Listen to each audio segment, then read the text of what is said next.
Hello, everybody. Today I'm talking about March planetary news.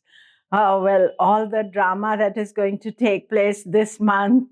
I wish I could give you some good news, but we start with Venus going retrograde, then Sun Saturn conjunction, then Venus Rahu, and lunar and solar eclipse. So we all have to tread very carefully. Let us explore.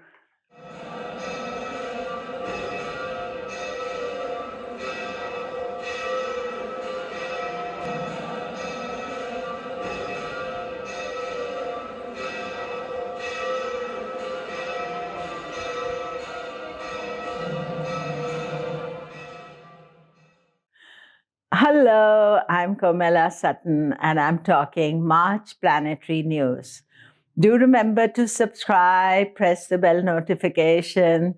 Also, my classes are beginning in next week, actually, in from 10th March onwards. And during these difficult times, if you want a safe haven doing something productive, this would be a good thing to start.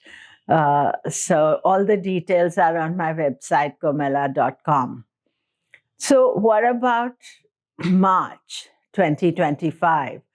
You see, the thing is this, that now for the next 2 months, there is a lot of turbulence, and I will be making many videos while during this time. I'm sorry I didn't do a lot last month because I was on my Rahu Ketu temple trip, and it gets so hectic, and I always have the best intentions of doing the recording, but I couldn't. And as you can see right now, I'm in Chandigarh, about to leave to go back to USA. So I thought I should make this March news here. And so in March, we've already had Venus has gone retrograde. Venus is exalted, but when it goes retrograde, it's setting itself up for a conjunction with Rahu and a conjunction with Saturn, and alongside with Saturn-Rahu conjunction, which is more in April, but we have to be prepared from now. Then on 13th of this month, March, we have a Sun-Saturn conjunction. Now, Sun-Saturn conjunction happens once a year.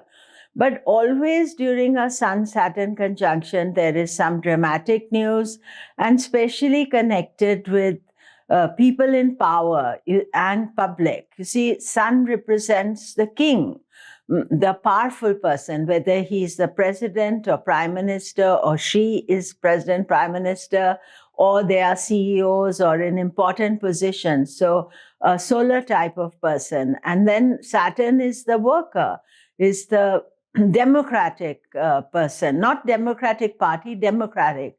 So he wants to level the playing field. And Shani is very much responsible for, influence on average person, to give them power. This is the last conjunction of Saturn in Aquarius with the Sun. Expect some issues near about the 13th of March, the long term, because then Sun moves on and the conjunction is over. Then, of course, it's the last month of Saturn in Aquarius, and Saturn in a Vayu sign. I made a separate video about it. It is churning up things, and it's creating no stability and a lot of fear and anxiety among all of us. We need to calm down. If we create the anxiety further and further, we will become totally messed up. So calm down, focus on some project. Certain things in life we can't do anything about. Other people are making decisions. You could say divine is making decisions. We can't do anything about. And Saturn is in Aquarius till 29th of March, when he moves into Pisces. So you have to watch this last bit of it. But for ourselves, it is most important that we remain calm and we focus that energy, because there's a lot of energy there into doing something productive, something that you can achieve, do and be proud of, instead of just sitting and worrying about things. Saturn is connected to both the eclipses. The first eclipse that is taking place on 14th of March is opposite the Sun-Saturn conjunction. It is the first eclipse in Leo. So what you're seeing is that Leo and the eclipse Sun is in Aquarius, Moon is in Leo. First eclipse in Leo, and therefore again Leo lunar eclipse. Expect some instant issues at that time. I will be making a separate video about the lunar eclipse as well. And then we may have a few days respite, and all the planets are moving towards Pisces. We already have Mercury, Venus, Rahu in Pisces, then Sun will go into Pisces, Saturn on 29th moves into Pisces, and Moon moves into Pisces, and setting up the new moon eclipse on 29th of March. And 6 planets gathered in Pisces. Again, it's an imbalance because everything is gathering together. We could say it could also be a culmination of important things, but it is also a big imbalance. And our job is to try to stay balanced in all these times and to focus on the positive rather than trying to change things or do things. And this 2 days, the 6 planets will be together.